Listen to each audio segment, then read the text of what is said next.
What's up YouTube, this is Dennis Panuta for tutorials.eu. In this video I have something special for you, and that is going to be a PDF converter that we're going to build from scratch using WPF, C# and Syncfusion. So we're going to look into what Syncfusion is in a second because they are the sponsor of this video. So let's look at what we're going to build first, and that is this little super PDF converter where you can select a file and then convert that file into a PDF, for example. So from PNG to PDF, from doc to PDF, from PDF to doc, all of those ways is what we're going to implement in this video. But you can of course extend that because the tool that we're going to use for that is built by Syncfusion, allows you to convert in all kinds of different ways. So let's convert that PNG into a PDF, convert it, and then we will see our Doggo PDF, which is this beautiful image as a PDF file. So now a big thanks to our sponsor, who is Syncfusion. They made this video possible and I hope you enjoy this video. So they are the world's best UI component suite for building powerful web, desktop and mobile apps. And they have so many different components, it's incredible. So 1,600 different components and frameworks for WinForms, WPF, ASP.NET, UWP and so forth. So all kinds of things, app development, PC development and so forth. So all kind of stuff is included. So here, demos and training, whenever you need to learn something, they have amazing tutorials. The company has been around for 20 years, so they really had time to fine tune and really optimize their code. Then it's really easy to use and they are frequently updating their tools as well. So there are a bunch of really popular components. So you see, if you ever want a data grid, you can see that you can get this kind of data grid very quickly using Syncfusion. So you wouldn't have to develop everything from scratch, and it's also difficult to make it look that nice. So that's something where Syncfusion really comes in and helps and saves the day. And the cool thing is it's supported for many different platforms. So you see here, for example, web platforms such as JavaScript, Angular, React, ASP.NET, MVC and Core, even web forms. But then if you want to work on the PC and want to build for the PC, WinForms, WPF, WinUI and so forth. So it's really amazing for app development, Xamarin, Flutter, UWP, you name it. So they have it. All right. So thanks again to Syncfusion for sponsoring this video. And now let's get over to the content.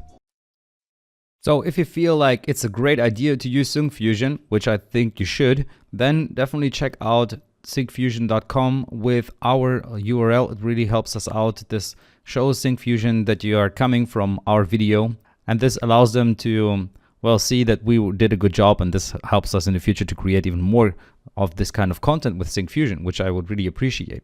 So use our URL. You can find it in the description as well as in the pinned comment, and then just go ahead and get your free trial. Just register. You see it's for free. You can decide which tool you want to use, and you will find WPF for desktop here at the very bottom. You can see they are even starting with .NET MAUI. So just register here with your account details and then you are good to go. So it's a 30-day free trial, and the cool thing is you can then export your applications to actually work with their licensing. Otherwise your applications that you built with their tool would be non-licensed. So definitely register. Once you're registered, you will see this screen where you can download the web installer or the offline installer, or you can just install the assemblies from NuGet package, which we are going to do in Visual Studio. And once you're on this page, you can also scroll down to find the documentation, a bunch of tutorial videos if you want to learn how to use Syncfusion, and if you want to know more about what's new and updates and what they're going to build in the future, you can go over here. So now let's go over to Visual Studio and start building our application. All right, so let's get started building this little application that you see here. So you see we have a button on the left-hand side, the button at the bottom, then an edit text with an image here and a text, as well as a select field here where we can select options. Okay, so let's build this in WPF first, and then after that implement the actual functionality. And we're going to focus on, first of all, installing all of the NuGet packages that we're going to need because we are using a bunch of Syncfusion NuGet packages. So let's get started. Therefore, I'm going to create a new project, and this will be a WPF project. I'm going to use this version here, the C# version, and then Let's call this one PDF Converter Syncfusion. I'm going to use .NET 6 for this, the long-term supported one, which just came out recently. And once the project is ready, let's go ahead and install all of the different NuGet packages that we're going to need. All right, so manage NuGet packages, and we're going to install a bunch of them because we will need a lot of different functionality, because we want to convert from PDF to doc, from doc to PDF, from PNG to PDF. So for all of those, we are going to need a couple of packages. So here from install, go over to browse, and then you can search for the Syncfusion doc to PDF converter WPF package and install this version here. So this will just allow you to convert Word to PDF and give you some control over it and more. So that's the first package. Then we will need the PDF WPF package as well. So once the installation is done, we can search for syncfusion.pdf.wpf, and it will be this package right here. So let's install that. And then the Syncfusion shared WPF, which we're going to use to have the basic Syncfusion UI elements like buttons and so forth. So it's going to be this one here. This package provides the functionality to utilize the features of Syncfusion WPF, busy indicator, button, split button, calendar, and so forth. So a bunch of WPF objects that are just going to look a lot better than the default ones. All right, so let's install that as well. Then we are going to use the skin manager to manage our themes, because we're going to use a theme here. So this SF skin manager will help us with the WPF themes of Syncfusion, which is pretty cool. All right, so let's install that. Then I want to use a particular theme, which is going to be the Fluent Light theme. And this allows me to make my application responsive. So Fluent means responsive, which means that it will scale based on the size of your window, which is really useful, because otherwise you get all kinds of weird behavior with your application. It's just going to look awful. And then we will need to make sure that we have the drawing.comment package as well, so that we can use images. Okay, so use this provide access GDI graphics functionality, which is not from Syncfusion, but is of .NET, and we're going to require this. So let's install that. Okay, so now that we have that, let's do some boring stuff first. I'm sorry about that. And that is going to be to set up all of the namespaces that we're going to require. So first of all, we're going to use the Win32 namespace, which is this one here. Then in order to work with Word documents, we're going to use the Syncfusion doc.io namespace, the doc.io DLS, and the doc to PDF converter. Then to read, convert, and work with PDF files, we will need those namespaces here. So Syncfusion PDF, Syncfusion PDF graphics, and Syncfusion PDF parsing. Then to work with a theme, so for our beautiful SF skin theme and Fluent Light theme, so that our application is going to look nicer, we're going to use those two namespaces here. So SF skin manager and themes Fluent Light WPF. Then to start a process, we need to use diagnostics, because we're working with processes in this application. Then to work with images, we're going to use system drawing, which was the namespace that we just added. And then to save and read files, we need to use system.io as well as system.windows. Okay, so IO stands for input output. So we input a file into our application to then convert it, and we put it as the converted file. Okay, so now that we have all of those, we can finally start with our user interface. And I'm going to rush this a little bit, because this is not supposed to be an introduction to WPF. Okay, so if you don't know how to use WPF and you're overwhelmed with what's going on here, definitely check out my WPF masterclass. So if you don't understand XAML at all, I would really recommend to check out those videos before getting started with anything that has to do with WPF. We will need to use files. So I'm going to create a new folder here. New folder. I'm going to call this one images, and that's where I want to put all of my images. So I've prepared a couple of images. You can just go ahead and get them from our project as well. You can just download it, and you find the link in the description down below. So we're going to use these images that you see here, the convert button icon, the fav icon, then the logo for t-shirt, which is the nicer logo with a better resolution. And then we have this folder icon. So select file icon, which we're going to use as well. And then with those images, we need to change a couple of the settings for them. So here, click on this properties tool icon if you don't see this properties screen here at the bottom, because for those images, once you have selected them, we need to make sure that the build action is going to be that those images are going to be treated as resources, and copy to output directory, we are going to use copy if newer. Okay, so that's really important, otherwise the images won't work properly and will not appear properly in your application. So now let me change the name of the window, because currently the name is main window, as you see up here. So I'm going to call this one super PDF converter. All right, and the size for now, I'm just going to set it to 300 times 500, and we're going to set it up later on. So now we need to add a new namespace, because we have a bunch of default namespaces here. You see the presentation, the XAML, the blend, as well as the markup compatibility, but we need to set up our own namespace or add an own namespace from Syncfusion. Now you could go ahead and manually enter all of that, but the cool thing is you can also just go to your toolbox and then go to the Syncfusion WPF controls. So you have the all WPF controls, the common ones, and the Syncfusion ones, which we just added via our NuGet package. So you can just drag any item in here, like the button, for example, and run the application, by the way, just to see how this is gonna look. So there we are, we get the license notification, and then this is how a button looks like. So we haven't added it at all, but you see there is a little icon and a text that you can do very quickly. And that's what this Syncfusion button does for us. So when we want to use Syncfusion items, we need to add this namespace right here. So it was automatically added for us, which is amazing. So that's exactly what we needed. I didn't need to type it in manually. So now I'm going to give my main window a name, and I need that in order to then access it later on using data binding. Okay, so I want to bind the scale of our screen to the main window. So whenever the main window size changes, I want to make sure that all of the items inside of the main window are also changing.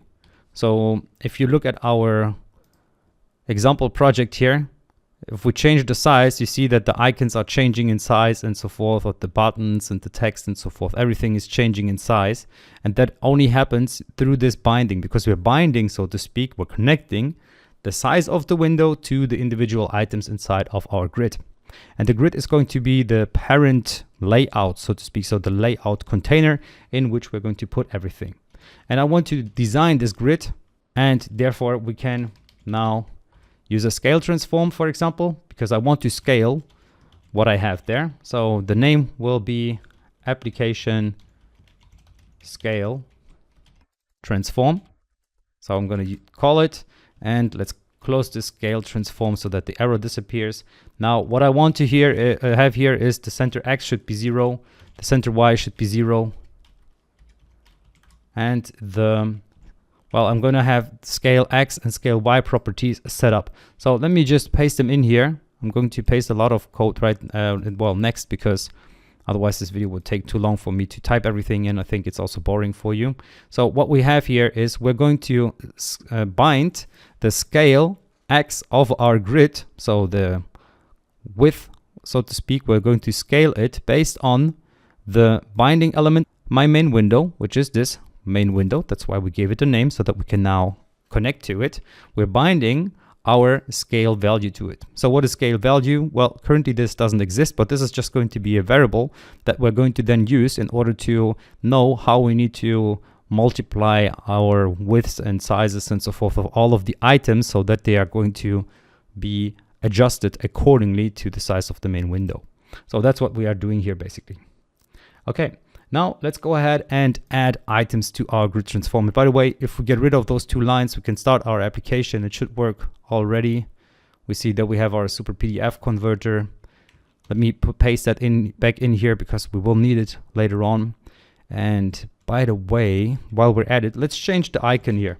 So let's change the icon that we see at the very top. So if you run the application, you see at the very top this little image that I don't like. So we're going to replace it with an image that we have inside of our images folder, and I call it favicon.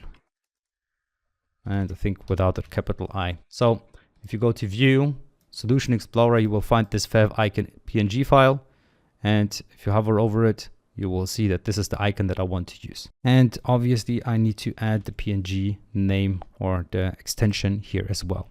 So if we cut out these two lines that currently are causing errors, we will see that now we have this little icon here at the top.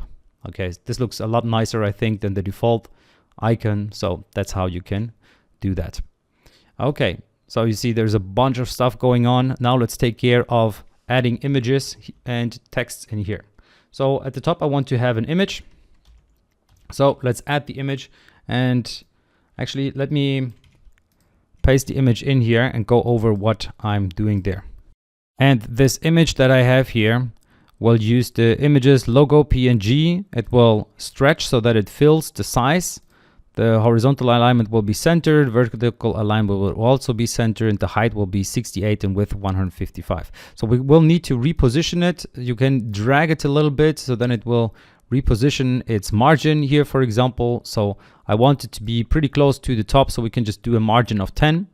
And you can play around with the size until it is a good resolution here. I think that's roughly 70 to 180 or so. That was roughly the size of the image, even though you should not crop it. Just take the original ratio that the image has. Okay, so that's our image. Now let's add a label as well. So I'm going to put the label in here. As you see here, the content of the label will be super PDF converter, which you can see up here, which is this converter here. It will be centered horizontally and vertically. We'll have a font weight of bold, so it will be fat and bold, font size of 16. Then the foreground, which is the color, is this pinkish color that you see here. The height is auto, the width is auto, so it will adjust accordingly. Then I have a margin of 0, -70, 0, 0. So this creates this effect that I have here. So that's how my application currently looks like. Let's see if we can run our application even though it doesn't find scale value. It seems like that works. So it's not going to scale at this point properly. You see, like we can create this effect you see here. That was what I was talking about that we want to avoid, where the super PDF converter text is just going on top of the image and we can scale to all kinds of sizes. You can fix the sizes that you can scale an image to, but for now we're just going to skip that. Okay, now let's add the buttons to our application because we have our image, we have our label. Now let's go ahead. All right, now at this point, let's actually take care of the grid row definitions and grid column definitions. So I want to have multiple rows and multiple columns. So 1, 2, 3 columns and 4 rows. Okay, so we need to set those up.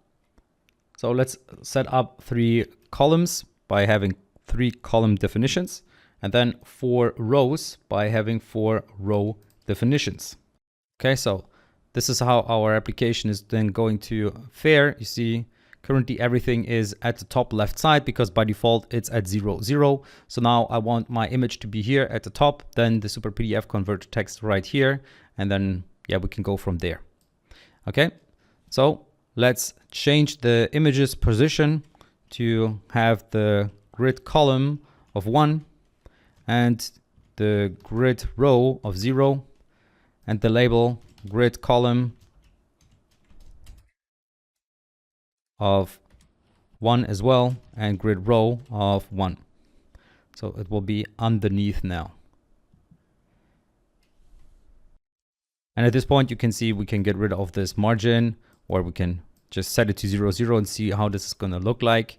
And now it will be positioned in the center of our grid here. Now the image, you see, suddenly doesn't fit very well into this column anymore. And we can very easily fix that by setting the width to auto. So now it will automatically take the width that it requires, and the same goes for the height. So for our row, height to auto, like so. And now it will take the height that it requires for our image to fit in there, even though the image has a little bit of margin towards the top, as you see here. Maybe we should also add a margin towards the bottom so that it's not going to be as cramped, and maybe actually towards all directions because it's going to look a little nicer then. Okay, so now we have our super PDF converter. We can actually do the same thing there. Our row doesn't need to be higher than it requires. So let's set that up to be height auto as well. Now let's go ahead and add the extra elements that we wanted to have, and that will be the Syncfusion items that we want to add. So we can go over to our toolbox and drag them in here if we want to. That's one way. For example, as we saw in the default application, we needed the button at the left-hand side. So let's drag that in here and design it a little bit. So first of all, it is going to be this Syncfusion button advanced content that says button advanced right now, but let's change that to say something like select file. Then we will have the small icon to be a different one as well. So there's the small icon property that we can now directly take from our images here.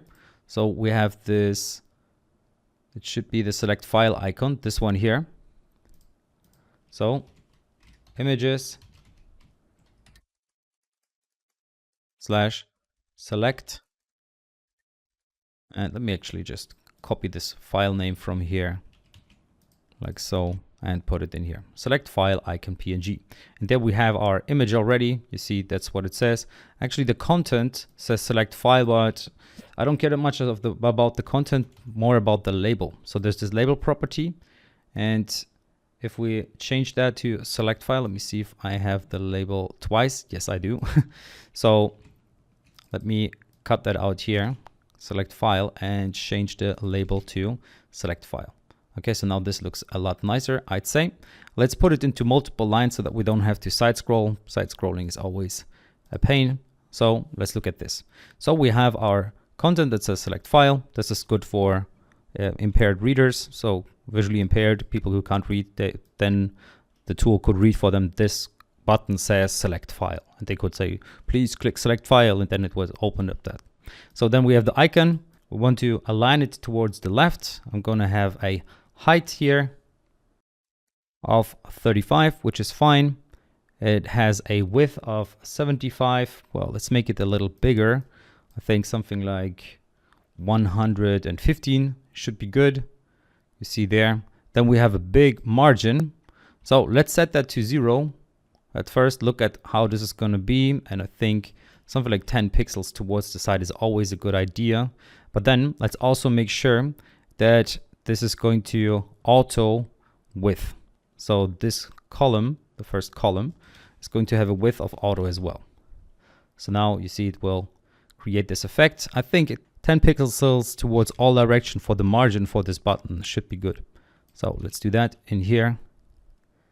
And also alter the height as well while we're at it. So height for this column, or this row, actually we're in row 3, should be auto. So now it's just going to be as high as it requires to be, which is a lot better. It's in the second row, which is where we want it to be. The column isn't even set, but it doesn't need to be because by default it's going to be at column 0. Now I'm going to change the appearance up a little bit because currently it has the default appearance of what a button would look like in Syncfusion, but I want it to have this background color, and as the text color I want to use white. So now we will have this little icon here, and I think this looks a lot nicer, or this little button. Okay, now we are going to need a text box in the center. So I'm just going to use a default text box here, like so, where we can enter text to. It should be in the column of 1, so in the second column, and in the third row as well. So grid row C2. So that's where it should be, in here. Now I'm going to make sure that the text box does exist. So you see that it's in there, it's automatically sized. So now let's change a couple of settings here. So there's this property that we have for a text box, and that is called text wrapping. And I want to make sure that it's not going to wrap the text. So it's not going to jump into the next line with the text, because I want it to be one big line or one long line. So does it accept return buttons? Well, if you enter return, I don't want that to happen. I'm going to set it false. I'm going to give it a name.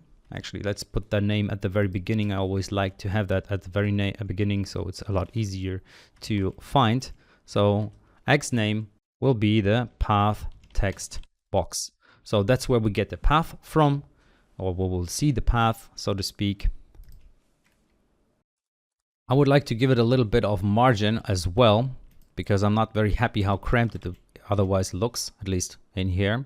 So I think 10 towards all directions should be good, even though you could say we don't need these 10 density pixels or pixels to the left and right hand side, but either way is fine. So however you prefer is good. Okay, now let's take care of the combo box. And therefore I'm going to use a Syncfusion combo box, and I'm going to paste it in here and go over what I have decided to use here. All right, so what I have here is now a Syncfusion combo box, and this combo box needs a name so that I can access its values in the code behind later on. I'm going to position it in column 2, which is the third column, in row 2, which is the third row as well. So right here, I'm going to not allow multi-select, so I'm going to set that value to false, because otherwise we could select multiple items, but I don't want that. The default text will be select, so this is what you can see here, it says select. Then the foreground will be white, so the text will be white. The background will be the same color that we used before, which is this reddish pinkish color. I'm going to use the same width as I had for this button of 115 and a margin of 10 towards all directions as well. Let's make sure that this column is also adjusting automatically to the width. And by the way, let's do the same thing for the height for the last row as well, because we're going to make sure that our last row is going to have another button in it. So what we can do is we can really just simplify it and copy the other button that we used before. So this button here, and put it here where we position it in a different row. So it will be in the row 3 and in column. So here, grid column of 1. So it will be underneath. I want to center it. So let's center the button as well.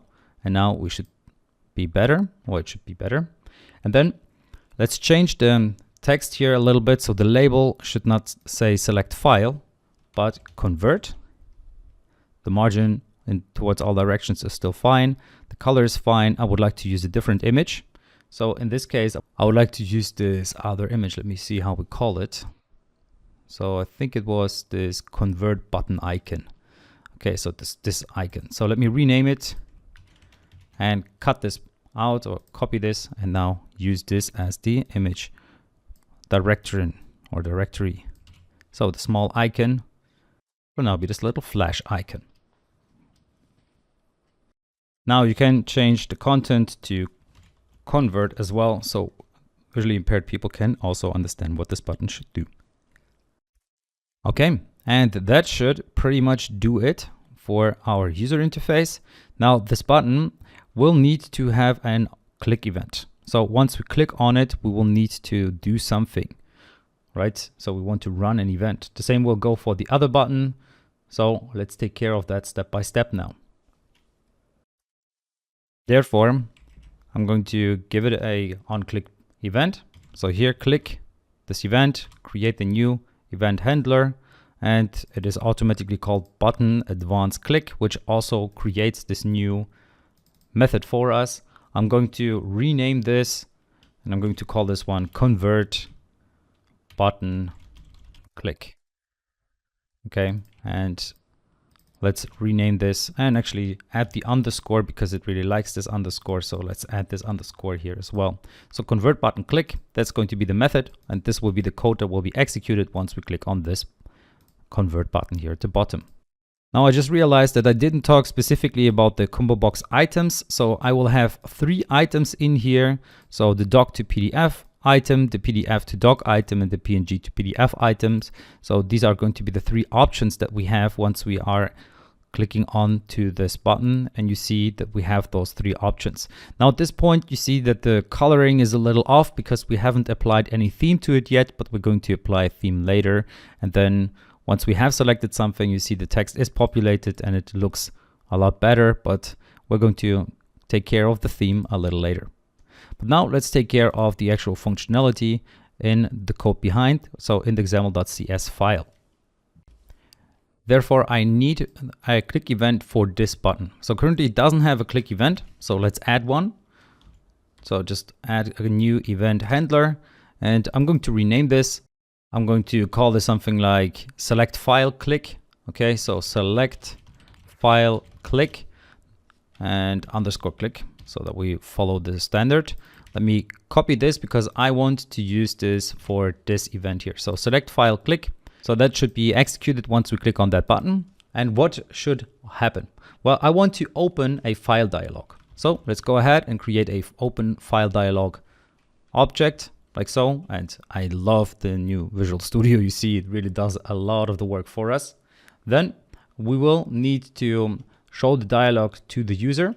So I'm just going to use a Boolean here, and it will work as follows. So it's just going to give me the result. So if that worked out or it didn't work out. So I can just use this open file dialog that I just set up to show the dialog. And then I can check the result. So if the result has a value and the result value exists, then, so this result value is true or false. As you see, it's a Boolean. So if that is true and we get a value, then I want to do something. And what I want to do is I want to open the path box. So I'm going to use pathbox.text to get the open file dialog's file name. So this will give me the file name that was selected. So the entire directory of the file, so to speak. So in case you were wondering what this path text box is, it's this text box here, this one in the center. I called it path text box. That's the name of it. That's why we could directly access it in the code behind. So we're just setting the text, so the content of the path text box, to be whatever file name we got, and that will be the entire location. So now we need to open the folder of that file. So let's go ahead and create a new method for just that. So private void open folder, and it will need the folder path. So it will need to know the directory, so where the file is. So therefore, I'm going to start a new process. So process start info. I'm going to create a new process start info object. So this is going to allow me to start the explorer.exe, which will open the file explorer in Windows. So here, I actually don't close this, but I want to access something or execute something here. So I'm going to get the arguments, which I get from the folder path dot substring, and here at the position 0, so from the position 0 to the last index. So folder path dot last index of, and here I'm using double backslash. So we are basically saying here we want the folder path only without the file name. So we take the substring starting from 0 until the last index of the last backslash.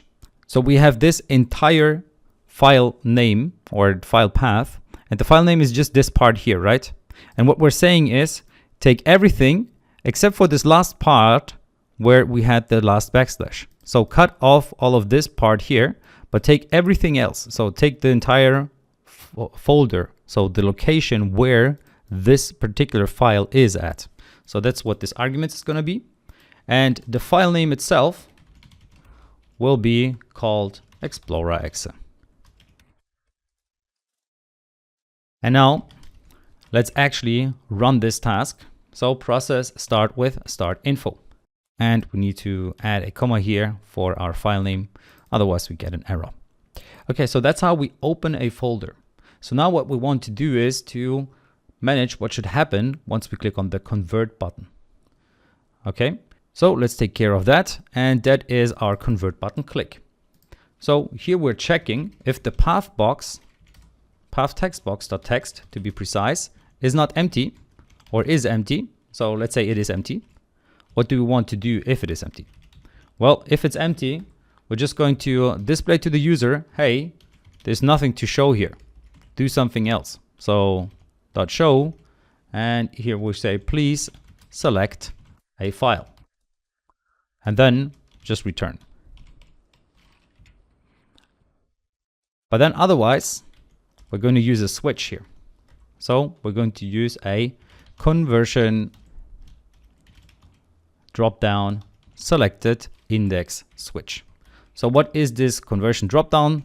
So it's this conversion dropdown that we have here. So this little item, if we run it, let's see if our application still works or if it crashes now. It still works. So this thing here, this is our conversion dropdown. And now we want to get whatever was selected. So based on what was selected, we want to do something. So this is what the switch statement is going to be useful for. So for the case of 0, we want to convert a PNG to PDF. So what should happen here once we are in this case 0? Well, I want to convert doc to PDF. Okay, so let's create a method that we want to call once we want to convert a document to PDF. So I'm going to create a method private void convert doc to PDF, and it will need to know the doc path. So it will need to know where the document is, and this method should be called in that case. So here in this case, call the convert to doc to PDF, and then break out of it. And also let's have the default case here while we're at it. So default, and then show a message box that says, please select an option, and return. Now this convert doc to PDF will need to have the file name that we need to pass. So we get that from the path textbox.text. Okay, so this will be the string of the doc path, so wherever the document is. So here we first of all get the Word document. So here Word document, which will just be a Word document, or I'm going to call Word document, and this will be a new Word document where I'm going to pass in the doc path, so wherever the document is, and the format type. So the format type I'm going to use automatic, so it should automatically figure out what the format of that document is. Then I'm going to create an instance of the doc to PDF converter. So doc to PDF converter is something that we get from Syncfusion very conveniently. Okay, so thanks a lot for that, Syncfusion. So here we're creating a new doc to PDF converter object. And now we need to create a PDF document object as well. So let's create the PDF document. Now this PDF document is actually not going to be a new PDF document, but it will be gotten from converter, which is our converter that we just created. And then we're going to convert to PDF with our Word document. So now we have converted it and we have the PDF document in here in this object, but we need to save it. So let's create a new PDF path, which will be our doc path dot, and we're going to split it at the dot separator, and we're going to take the first part of it. So basically we want to have the name plus, and then we're going to use .pdf. So basically we're saying whatever the file name was, we're going to take only the file name without the extension, and then we're going to add .pdf. So that's what the split does. It splits the string into two at the dot. So if the file name was something like file name.png, for example, then it will only take this part here, will cut this part off, and then it will add PDF. So that's what this line does here. Okay, so now we have the new PDF path, and we can now use the PDF document to save our new PDF path. So that's where we're going to save the document. And now whenever you are using something like input-output stuff where you're saving things, let's make sure that we're also closing the stream here.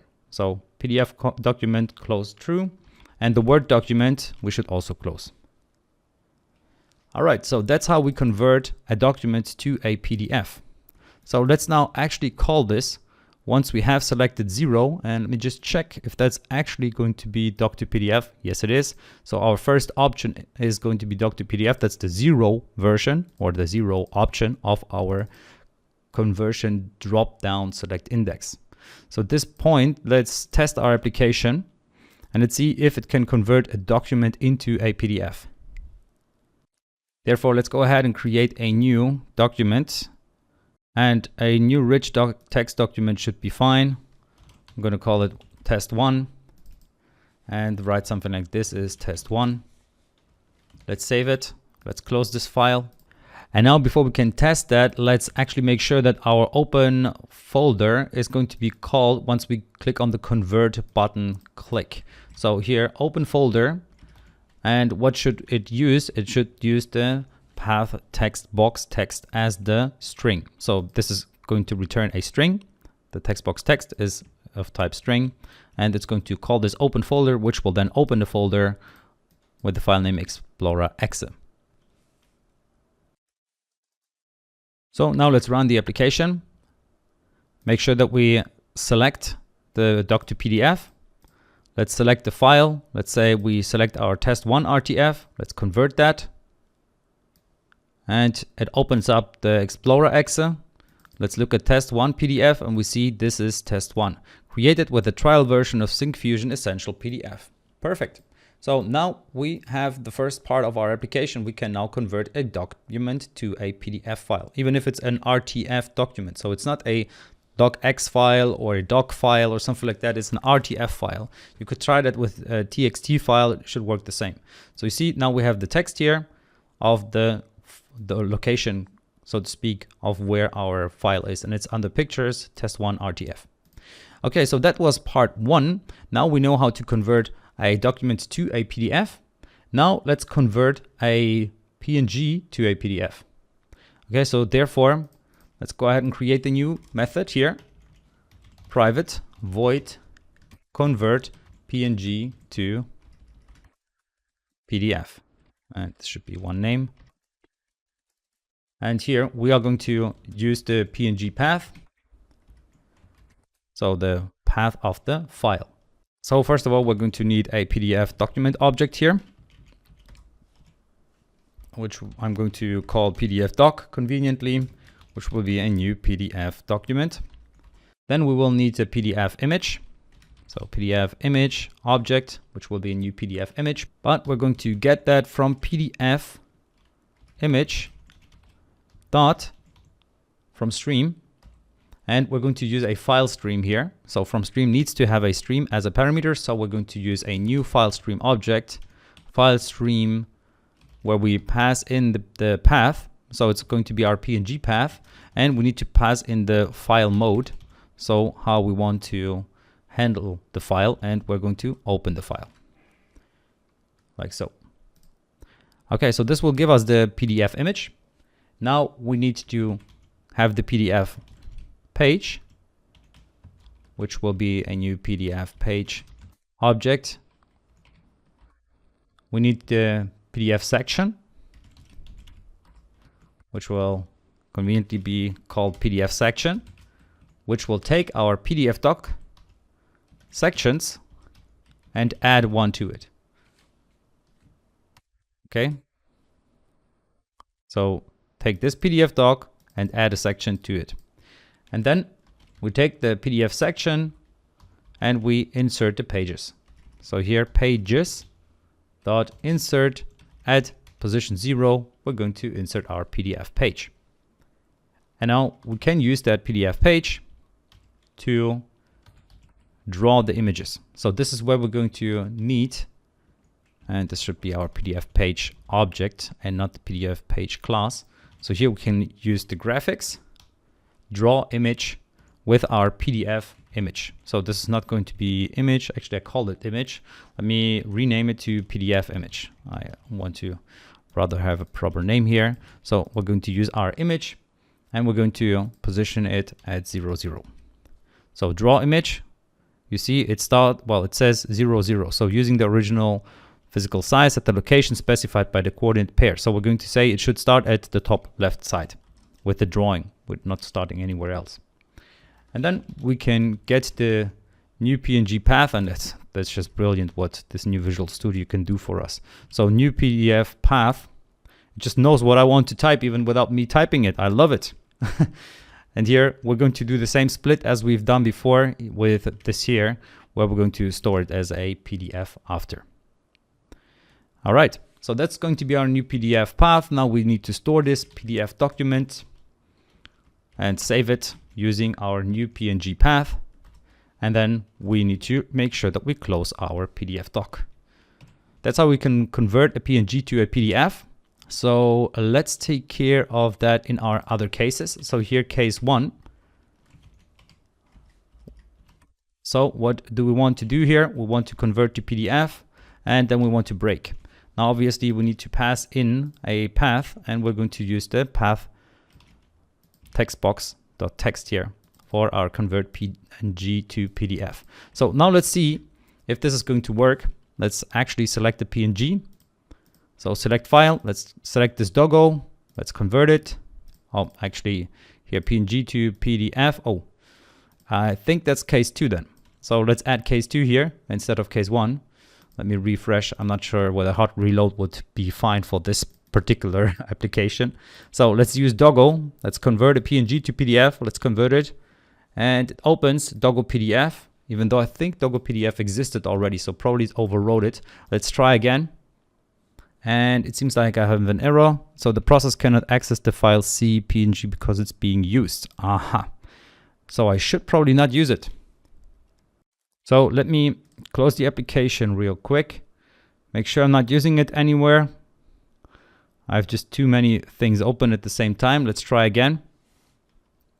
Okay, so select the doggo, select PNG to PDF, convert, and now we have the doggo PDF. Beautiful, I love it. Let's rename this real quick to doggo1 PNG, just to make sure. Well, it's not going to be possible because we are currently using it with our beautiful little super PDF converter powered by Syncfusion. Okay, so now let's take care of the last step, and that was to take care of case 1. So as you see, I've beautifully started with case 2 instead of case 1. Let's break here and let's add the to do convert, what was it? I think PDF to doc, PDF to doc. So let's put that in there. And let's actually create a new method for that. So this one will be private void convert PDF to doc with the PDF path. All right, so let's get started. So what we're going to require here is going to be a Word document.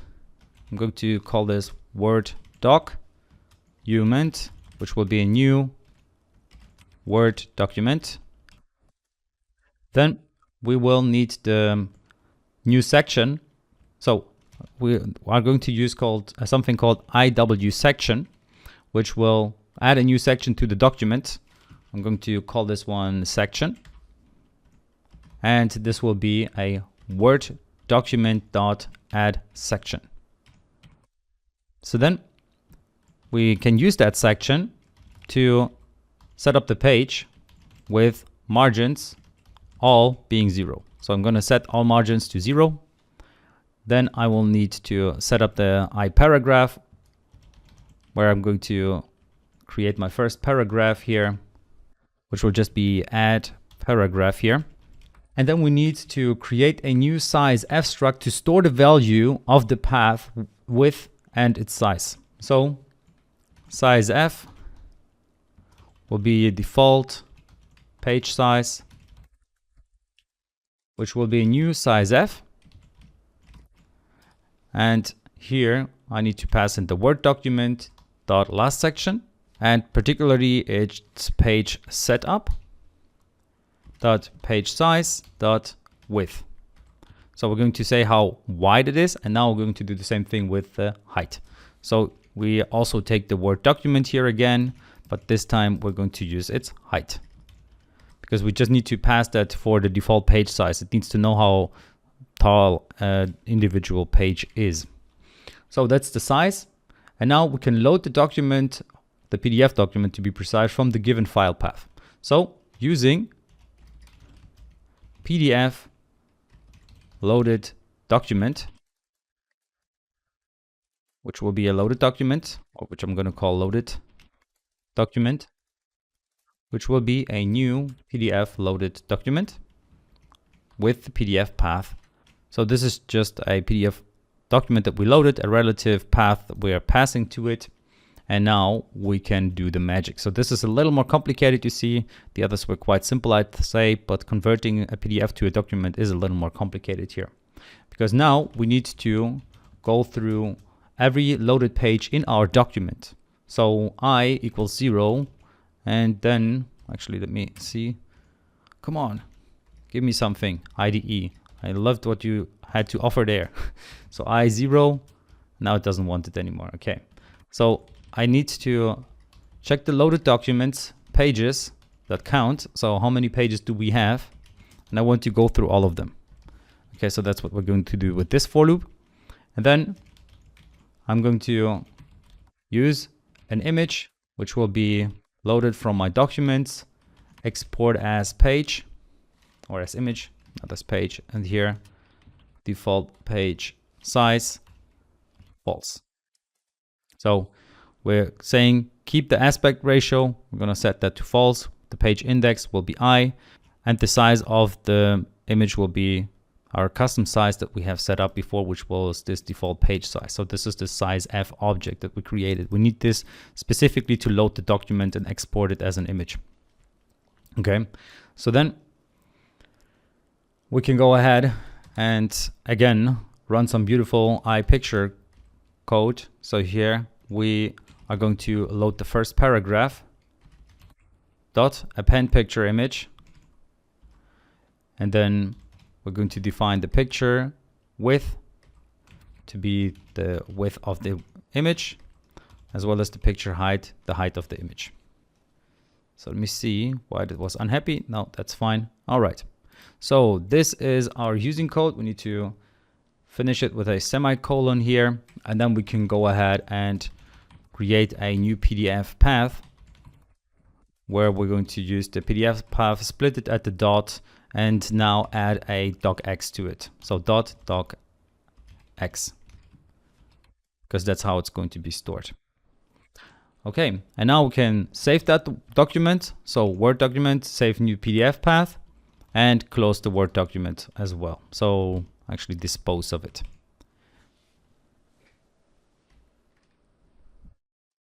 Okay, and this should take care of converting PDF to doc. Let me see. Let me put that in here. We need to call it with our path text box text. Okay, so we need to pass in the text. So now what we want to do is we want to convert a PDF into a doc. So let's run this application. Let's see if it crashes. Seems to be all right. Let's select a PDF this time, the test PDF. Let's convert that into a doc file. Convert, well, actually I need to select obviously. So let me select, I think it's PDF to doc, yes, convert. Because I don't have Microsoft Word installed here, I need to drag it over to Google Drive. And I think it was the test1 docx. And then once it's uploaded, we can open it up from here. Grammarly wants to correct the grammar, and we can see created with trial version of Syncfusion essential.io, and there we have our PDF file test1, or this is test1. Okay, perfect. So you see that's pretty much our application. It works flawlessly, even though there are a couple of things that I would still like to improve. And I'm going to first of all take care of the theme, which is still quite an important aspect, and then I'm going to take care of the resizing problem. Okay, so let's take care of the theme first. Therefore, I'm going to go over to my main window method that will be called directly when the application is started, right? So while the components are initialized, and I'm going to set up a couple of things here. So I'm going to use the Fluent theme, which is part of our Syncfusion SF Skin Manager namespace that we added earlier, creating a new Fluent theme object like so. And this object will, once it's created, will run some beautiful extra code. So here I'm going to set the theme name to be Fluent Light. Then the hover effect mode will be set to none. So I don't want to have a hover effect. The pressed effect mode, I'm going to set that to glow. So you see there are different effects that you can define, like glow, reveal, none, okay? And then show acrylic backgrounds, I'm going to set that to false because I don't like it too much. Okay, so it really depends on your preference. And now we need to close this line. So this is our Fluent theme that we created. And now I can set up a Fluent theme settings object. So this will be the theme settings, which will be a new Fluent Light theme settings object that I can now set up. So I can set the theme settings that I want to have. For example, I can just say, okay, the body font size should be 16. Then the font family should be something like Barlow. So here, new system dot windows dot media dot font family should be, and here there is this Barlow option. All right. And then I'm going to set my SF skin manager dot, and I'm going to register my theme settings, which I'm going to call Fluent Light, which is the theme name that we had up there, with my theme settings that I've just set up. Okay. And now I just need to set it. So I've registered it, and now I need to set the theme. So I'm going to say I want to use the Fluent theme for this page. And that should change the theme. So now you can very easily change your theme directly. So you see now I don't have this glowing effect anymore. We fixed the bug where those items didn't look correctly. Now we have this grayish effect for our buttons and PNG to PDF and so forth. So it looks a lot better and works flawlessly. So now let's fix the resizing bug. Okay, and if you want to be able to resize your application, there are multiple different solutions. There is one where you would do it via dependency properties, but I'm going to simplify it because even though I said at the beginning that I wanted to use this layout transform, this one here, and it was actually at this level, layout transform with the binding and the scale value, I have decided to not do it because it's just too much. We would have to set up 4 or 5 different methods and would use dependency properties and so forth. While this would be best practice, it's just too much effort for one little application where we can have a significantly faster solution. Okay, so I'm going to show you a very easy solution how you can make your Windows resize. And I'm gonna paste the code in here and go over it because this is not the focus of this application and not the focus of this YouTube video. But I'm going to create a new method here, which I'm gonna call my main window size changed. And this will be an event method. So this should be called when we are changing the main window. So there is this size changed. Let me call a new event handler and let's call it my main window size changed. And let's see, did it create a new event handler for me? Yeah, it did. So it doesn't seem to be happy with mine. That's because I put it outside. So let me just cut this part out and go over it with you real quick. And then we can delete this. Okay, so what's going on here when we are changing the size of our window? Well, the thing is, what I'm doing is I'm getting the main window's width and I'm getting it from this event. And I'm setting it at the same time. So whatever this set size changed event args E is going to give me as the new size as width and height. I'm going to set that for my main window.